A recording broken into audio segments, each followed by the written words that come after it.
She was sitting on the edge of the couch when the clock on the wall whispered 11:47 p.m.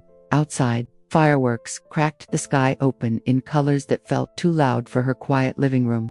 Her hands rested still, as if afraid to move.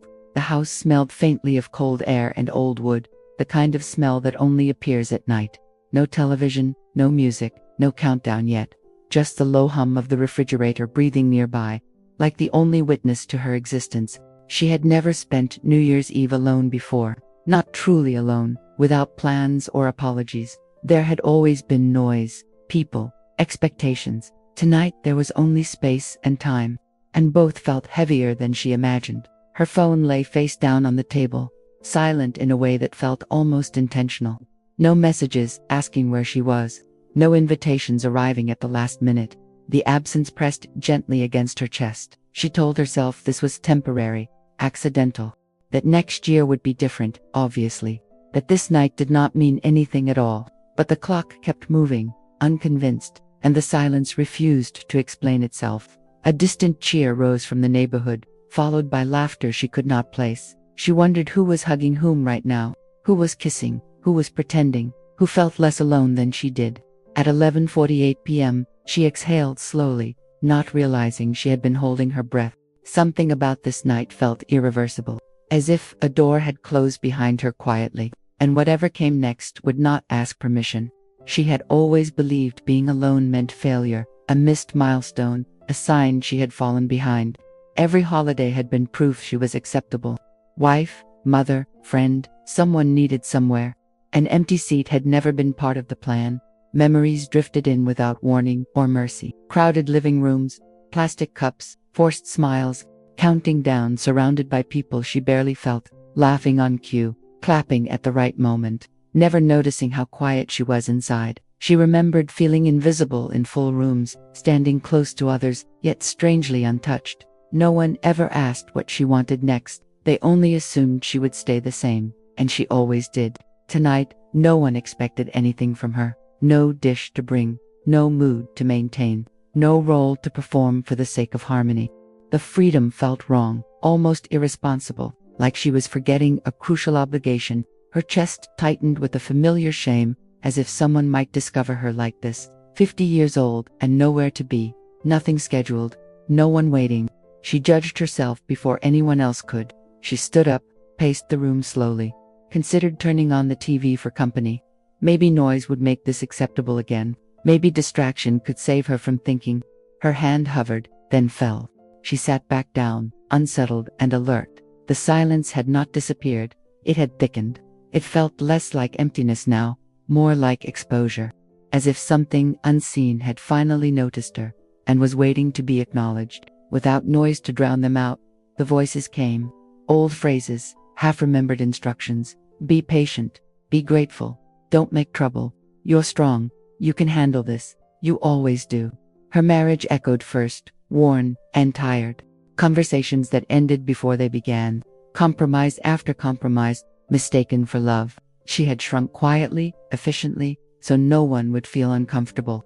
Then came the years of motherhood. Beautiful, exhausting, all-consuming in their way. She had given everything without keeping records. Her needs dissolved into packed lunches and rides. She told herself that was enough. When the house finally emptied, no one warned her. No ceremony for the woman left behind. Just silence where noise used to live. She filled it with responsibilities and habits. Anything but questions. Tonight, the questions returned without fear. What did you want before all this? When did you stop asking yourself? She couldn't remember a clear answer. That frightened her more than being alone. She noticed how rarely she used her own voice. How decisions had always been collaborative or delayed.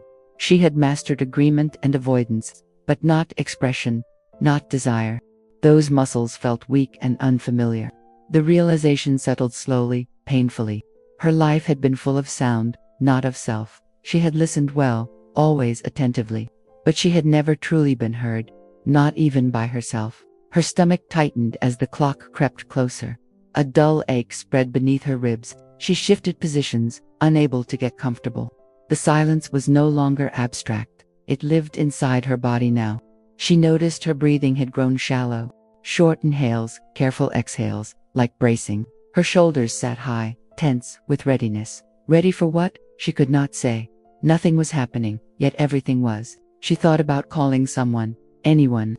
A late wish, a casual excuse for contact, just to hear a voice say her name, just to confirm she still existed out loud. The impulse was strong and familiar. Her phone felt heavier when she picked it up. The screen lit her face in pale blue. Names scrolled past like old chapters. She realized she didn't want conversation. She wanted relief. Slowly, deliberately, she set the phone down. Her hand lingered, trembling slightly. This was new, this refusal to escape. Her heart pounded at the quiet rebellion. She stayed seated. The discomfort did not vanish right away, but it softened, losing its sharp edges. Her breath lengthened without instruction. The room felt less hostile, more neutral, as if it were simply waiting. For the first time that night, she remained. No distraction, no performance, no plan, just a woman and her unedited presence. It felt awkward, unfinished, deeply human, and strangely honest. The fireworks outside paused for a moment. A rare pocket of stillness filled the air. She noticed how quiet could have texture, not empty, not loud, just present. It surprised her. Thoughts drifted instead of attacked. Memories softened without demanding judgment. She was not fixing or labeling anything. She was simply noticing what arose. That alone felt like a shift. The silence no longer felt like punishment. It felt like space being offered gently. Space she had never allowed herself to enter. There was no pressure to use it well, only to stay. She realized no one was watching her fail. No invisible audience keeping score. The rules she followed had dissolved quietly. Nothing terrible happened in their absence. The world kept turning. A subtle calm spread through her chest. Not happiness, not relief, something quieter. A sense of being allowed to exist, without explanation, without contribution, without apology. She leaned back, eyes closed for a moment. The couch supported her weight fully. She felt the room hold her without demand. The clock continued its steady march. Time did not rush her. As midnight approached, she understood something small. This silence was not an ending after all. It was an opening she had never noticed, a beginning without noise or witnesses. And she was already inside it. She realized, with a kind of quiet shock, that most of her life had been a long list of expectations written by other people and handed to her so early that she never questioned who authored them. She had been praised for being easy, dependable, agreeable, the kind of woman who kept things running without needing to be seen. Even the compliments had been instructions in disguise, shaping her into someone useful rather than someone free.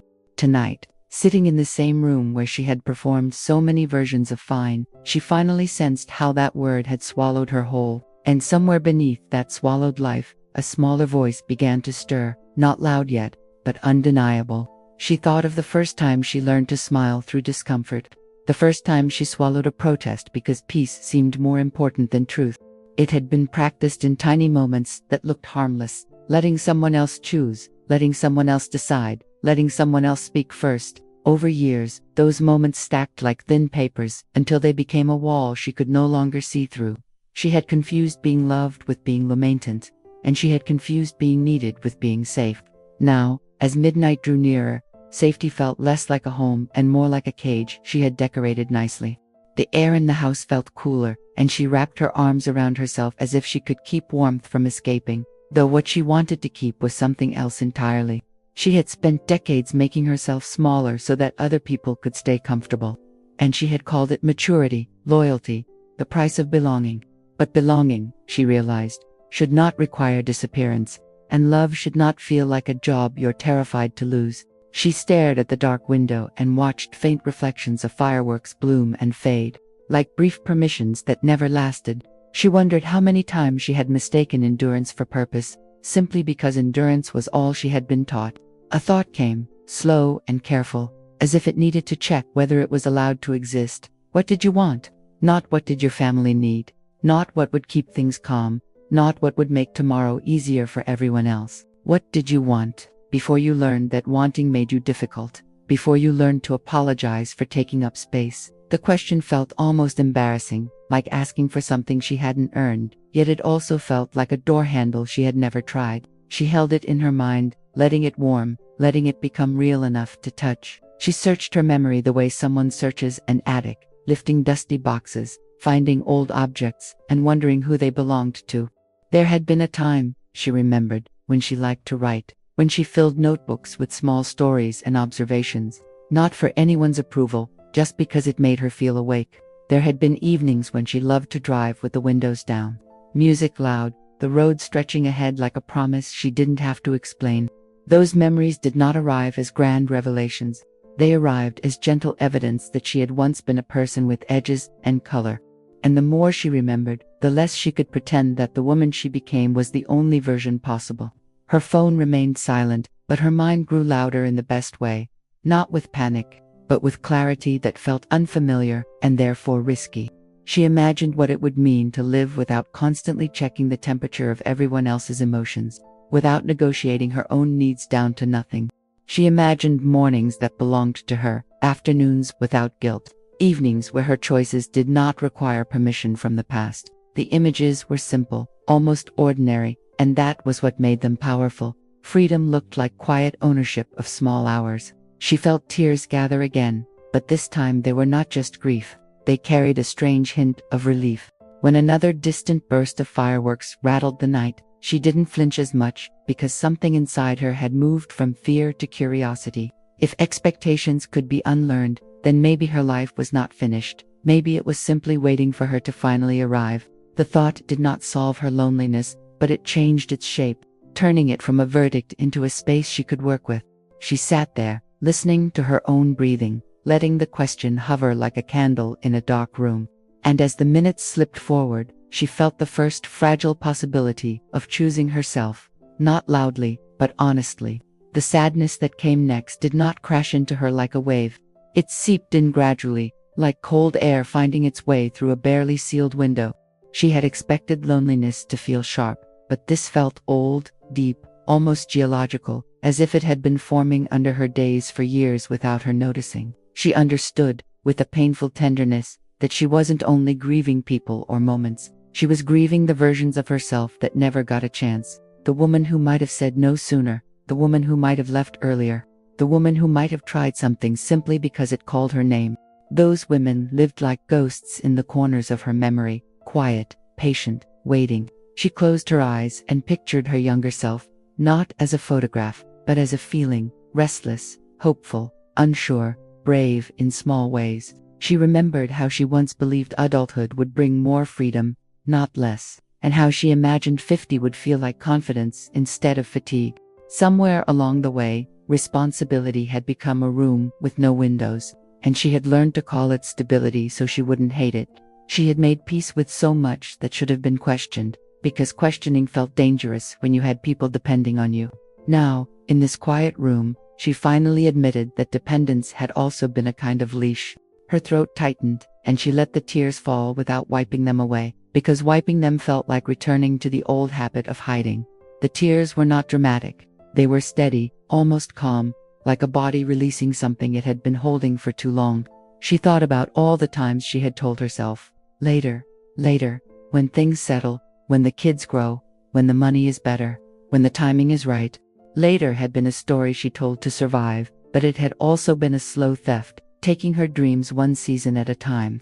Tonight, later finally ran out, and the truth sat down beside her. She listened to the distant celebrations, and for the first time she didn't envy them. She simply recognized how easy it was to hide behind noise. People kissed and cheered and promised to change, but she wondered how many of them would wake up tomorrow and return to the same patterns. She wondered how many of them were also lonely, just in crowds, lonely in relationships, lonely in roles that fit like costumes. Her loneliness suddenly felt less like a personal flaw and more like a universal ache, one that gets ignored because it doesn't show bruises. That thought did not comfort her completely, but it made her feel less singled out by life. Her mind traveled to the years she spent being the strong one, the one who kept going even when she was empty.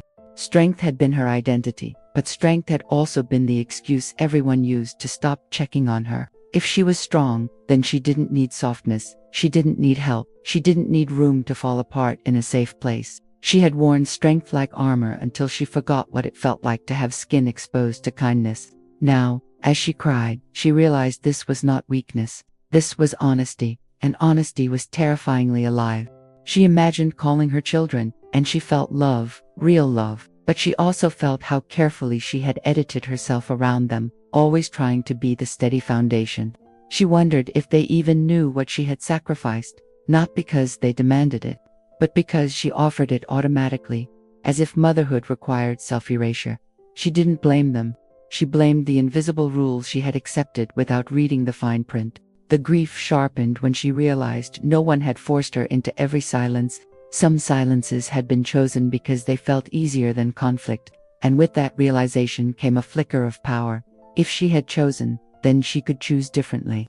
Her breathing slowed again, and the tears began to fade, leaving behind a quiet soreness that felt like a cleaned wound. She understood that grieving was not the end of the story. Grieving was proof that something mattered enough to be mourned. If she could mourn the unlived life, then maybe she could also honor it by living what remained with intention, not just endurance. The idea felt fragile, like holding a bird you don't want to scare, but it was there, warm in her hands. And when she opened her eyes, the room looked the same, yet she did not feel exactly the same inside it. As the minutes crept closer to midnight, she felt a familiar urgency rise, the old reflex that insisted she should not be alone at this moment, that she should fix this somehow. Her mind offered quick solutions like cheap bandages, turn on the TV, scroll through social media, text someone you haven't spoken to in months, anything to prove you still belong somewhere. The urge was not just about company. It was about avoiding the uncomfortable truth that the silence had begun to reveal. Distraction had always been her escape route, and she could feel her body reaching for it, almost automatically, like a hand finding a light switch in the dark. She stood up too fast, as if motion could erase the meaning of the night. She walked to the kitchen and opened the refrigerator, even though she wasn't hungry, and the cold light spilled over her face like an interrogation. She stared at leftovers she didn't want and bottles she rarely touched, and she wondered how often she had mistaken restlessness for appetite. The kitchen felt like a place of old routines, where she had spent years feeding others before feeding herself, where love had been measured in portions and schedules. She closed the fridge slowly, and the room went dark again, returning her to herself without mercy. In the distance, fireworks popped like impatient fingers tapping on a table, reminding her that time was running. Her phone called to her from the living room, not with sound, but with possibility. The seductive promise that she could erase this feeling with one small reach. She imagined typing a cheerful message, something harmless, something that would invite a reply and, with it, a sense of being claimed by someone. She imagined hearing a voice say, "Happy New Year," and she could almost taste the relief, the quick sugar rush of connection. But she also imagined what would happen after the call ended, how the silence would return, unchanged, and how she would feel smaller for having begged it away. The choice sat in her chest, heavy and immediate: run or stay.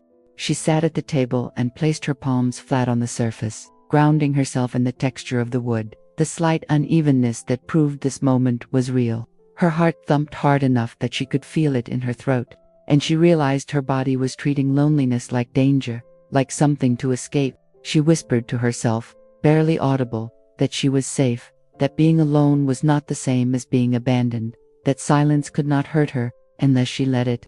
The words felt strange, like speaking a new language, but they also felt steady, like laying the first stone of a bridge. She breathed in slowly, then out, and waited for the panic to loosen. It did loosen, but not completely, because the habit of running is stubborn, especially when it has protected you for years. She thought about her marriage again, about how she used to fill uncomfortable pauses with jokes or chores, anything to avoid naming what was wrong. She thought about friendships she kept polite and shallow because depth might require honesty, and honesty might require change. She had lived by the rule that calm was the goal, even if calm cost her truth, and she could see now how expensive that rule had been.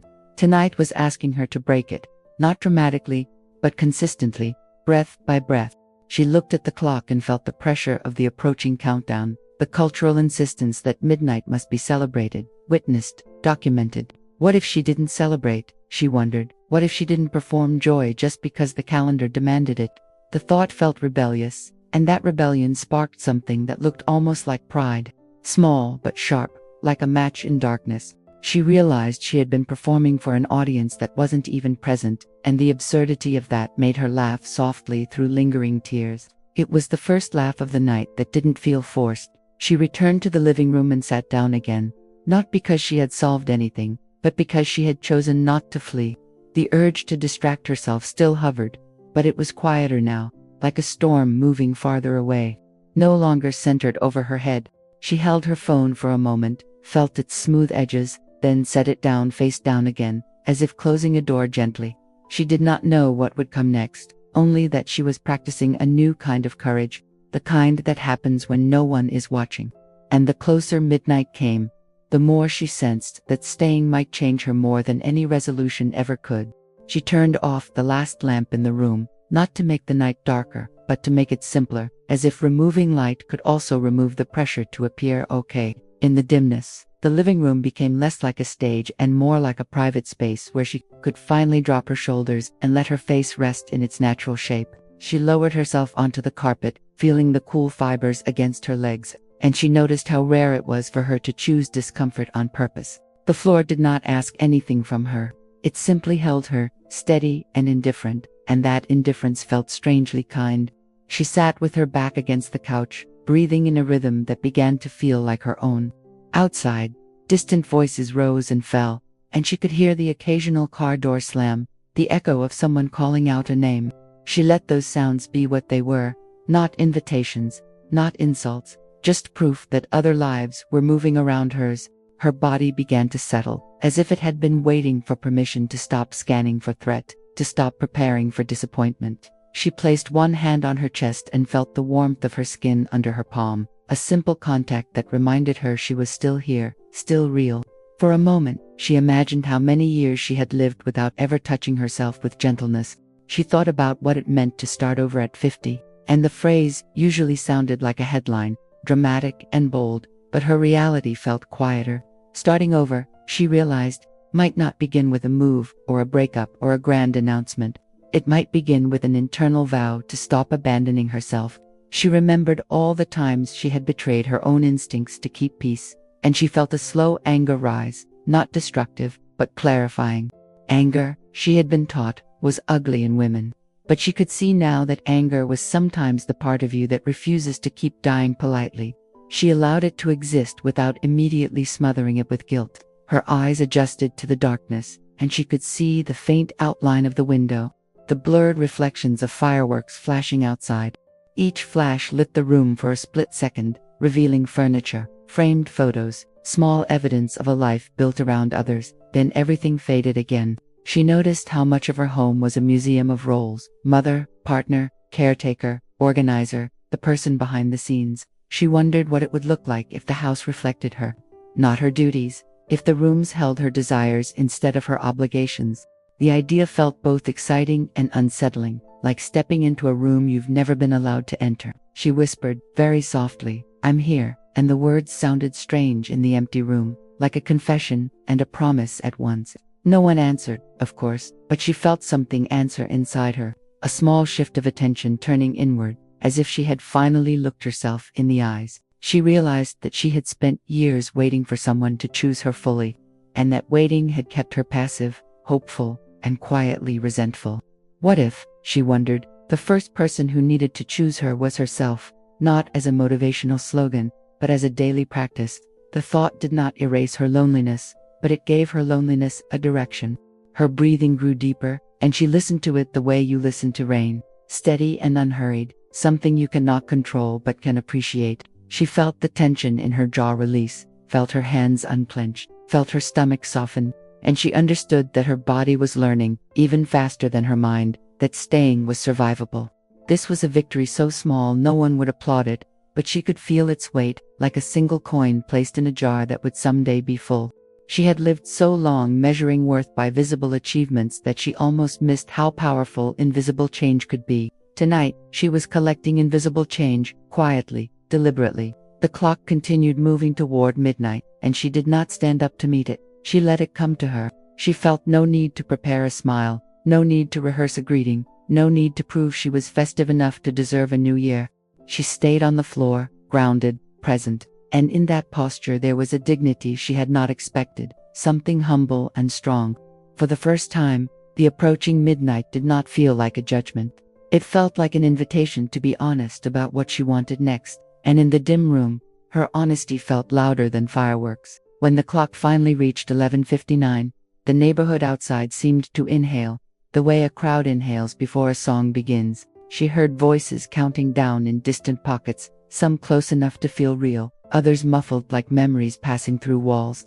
Her own living room remained still, dim, quiet, almost sacred in its refusal to participate in the performance of celebration.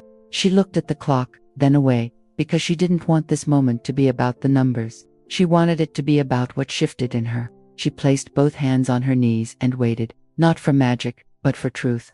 10, 9, 8. The distant voices carried, and each number sounded like a door closing somewhere in the world. She thought about the years she had closed behind her without noticing, the years that disappeared under routine, under sacrifice, under being the responsible one. 7, 6, 5. She felt her throat tighten again. Because time is cruel in its simplicity, always moving forward, whether you are ready or not.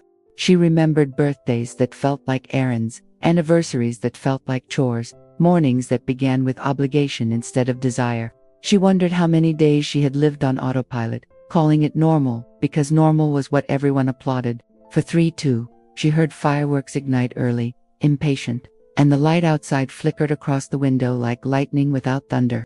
She did not stand up, did not raise a glass, did not rush to make this look like a moment worth photographing. Instead, she let the stillness inside her become the main event, the quiet proof that she was finally paying attention to her own life. She felt grief and relief braided together, a complicated emotion that could not fit into a simple New Year's toast. And she realized that complexity was not a problem. Complexity was evidence of being fully human. 1. The distant shout rose, and then midnight arrived, not with a single dramatic sound, but with many sounds layered over each other. Fireworks erupted like a sky being torn open, car horns blared, people screamed with joy, and somewhere nearby a couple laughed so hard it sounded like crying. In her living room, she remained on the floor, breathing slowly, feeling the vibration of celebration through walls like a heartbeat that wasn't hers. She did not feel excluded as much as she expected. She felt separate, and separation, she realized, was not always loneliness. Sometimes separation was the space required for a person to finally hear herself. She closed her eyes and let the noise pass over her like weather, dramatic but temporary, bright but not intimate.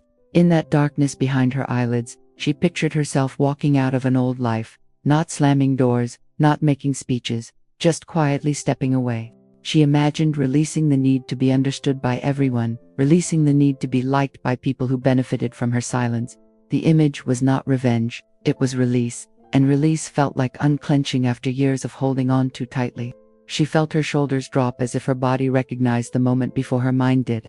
The fireworks continued, but she found herself listening for something else, something subtle beneath the chaos, the sound of her own breathing staying steady. She noticed how calm she was, not because she was numb, but because she was present, and presence had its own kind of power. She thought, I survived this, and the thought landed softly, because survival had always been her specialty, but tonight survival looked like staying still. She realized she didn't need to be rescued from the silence, because the silence had not harmed her. It had revealed her, and revelation, though painful, felt cleaner than the life she had been tolerating. When the noise outside began to fade into scattered pops and distant laughter, she opened her eyes and looked around the dim room. Nothing had changed in the furniture, nothing had changed on the walls, nothing had changed in the calendar, except a number. But something had changed in her posture, in her face, in the way she occupied the space, as if she had finally been granted permission by herself. She understood that midnight did not fix her life, yet it marked a boundary, a before and an after that would matter later. And in the quiet that followed, she felt the first true beginning, not loud enough for the world, but loud enough for her. Morning arrived without ceremony, pale light slipping through the curtains as if it did not want to wake her too abruptly. She opened her eyes slowly, surprised by how rested her body felt after such an emotionally heavy night. There was no knot in her stomach, no rush of regret, just a quiet awareness that she was still here. The house looked the same, but it sounded different. No ticking anxiety, no internal countdown. The silence had softened overnight. It felt lived in now, like a room she had finally entered instead of avoided. She sat up and listened to her breath. It was steady, unforced. She noticed how rare that was, how often her mornings began already braced for impact. Today, there was nothing attacking her from inside. She made coffee slowly, without multitasking, without checking her phone every few seconds. The smell filled the kitchen, grounding and familiar. Steam rose gently. She watched it. This small patience felt like a quiet rebellion.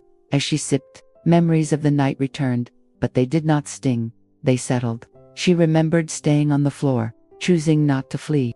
That choice mattered more in daylight than it had in the dark. It felt earned. She realized she did not feel lonely in that moment. She felt present. That difference startled her. Loneliness had always been loud. Presence was calm. The morning did not promise anything. No answers, no plans, no miracles. But it offered her something honest, a continuation. And for the first time, that felt like enough. She had spent years believing solitude was something to escape, something to apologize for when explaining her life. Alone sounded like unloved, unchosen, left behind. She had worn those meanings without questioning them. But now, sitting by the window, she felt something shift. This was not abandonment. This was accuracy. The silence reflected her truth instead of hiding it. And truth, she realized, was quieter than shame.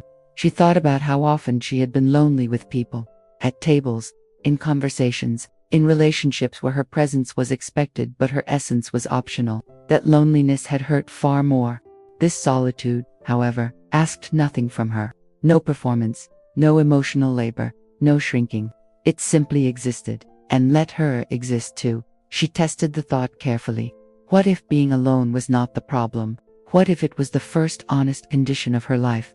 The place where real choices could finally begin. The idea felt dangerous and freeing. She whispered the word presence, letting it replace solitude in her mind. Presence meant she was here with herself, fully, without distraction, without pretending this was temporary or accidental. Her life had not suddenly become full, but it had become true. And truth, she sensed, could grow into fullness over time. She felt no rush, only direction. She did not sit down to write resolutions. No list, no dramatic declarations about becoming someone else overnight. That language belonged to the old world. She was done negotiating with fantasy. Instead, she paid attention to small impulses. Walk outside, stretch, breathe deeper, let silence continue instead of filling it automatically. She noticed how her body responded to kindness. Her shoulders dropped, her jaw softened, her steps slowed. These were signals she had ignored for decades. She thought about saying no more often, about pausing before agreeing, about asking herself first, quietly, before answering others. These were not grand acts. They were sustainable ones, a promise formed without ceremony. I will not abandon myself to keep things comfortable. It was simple, it was frightening, it felt necessary. She understood this promise would be tested. Old habits do not dissolve easily, but awareness had already changed the rules. She could feel it. Something irreversible had begun. This was not reinvention. It was return. To the woman she had postponed. To the voice she had softened. To the life that still remained. She imagined telling someone about her night, then stopped. Not everything needed translation. Some moments lose power when explained. This one belonged to her alone. And that privacy felt sacred. Her liberation had no applause, no congratulations, no visible proof that anything had shifted. But inside, the ground felt different, more stable. She thought about how often she had waited to be seen before acting, waited for permission, waited for approval, waited for certainty. That waiting had cost her years. Now, she understood that freedom rarely announces itself. It arrives quietly, it settles in your posture, in your breathing, in what you no longer tolerate. She would still be misunderstood, still questioned, still expected to return to old shapes. But she knew now that discomfort was not danger. It was information. She did not need witnesses to validate her change. She was the witness. She had felt it in her body, in her silence, in her choice to stay. Freedom, she realized, was not loud. It was steady, and it asked only one thing: that she keep listening, that she keep choosing herself. That evening, when the house grew quiet again, she did not flinch. The silence greeted her like something familiar, not empty, not threatening, just open. She moved through her home differently now, slower, more aware. as if she occupied the space instead of passing through it, as if she belonged here. She understood that her life would not transform overnight. There would be fear. There would be doubt. There would be days she missed the old noise. That was human. But she also knew something fundamental had changed. She no longer mistook silence for loss. She no longer equated being alone with being unloved. She had felt the truth in her bones. And bones remember. This silence was not absence. It was room. Room to breathe. Room to choose. Room to finally arrive. She sat down, rested her hands in her lap, and smiled softly. Not because everything was resolved, but because she trusted herself for the first time. That trust felt like a beginning, a real one. And in that quiet house, with no countdown and no witnesses, she understood the night that once terrified her. The silence had not taken anything away. It had given her back herself. And that, she knew, was freedom.